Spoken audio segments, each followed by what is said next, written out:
આજે જે 8 સપ્ટેમ્બરથી ચોકે ચોકે ખાખી વર્દી ઊભી રહી ગઈ છે.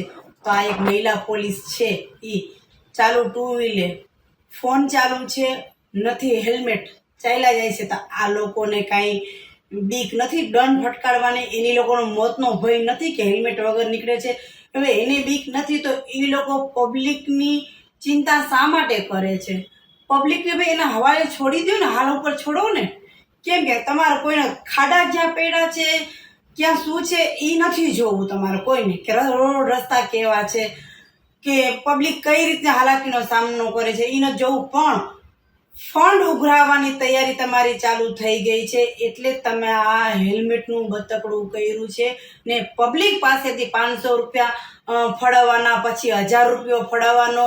ત્રીજો દંડ એવો છે કે લાયસન્સ રદ કરવાનો. એટલે પબ્લિકને બીવડાવવાની, ધમકાવવાની એવી જ કોશિશ આ સરકાર શ્રી કરી રહ્યા છે. તો મારી નમ્ર વિનંતી ને અપીલ છે, આ બધા બતકડા તમારા બંધ કરો, પબ્લિકને હેરાન ન કરો.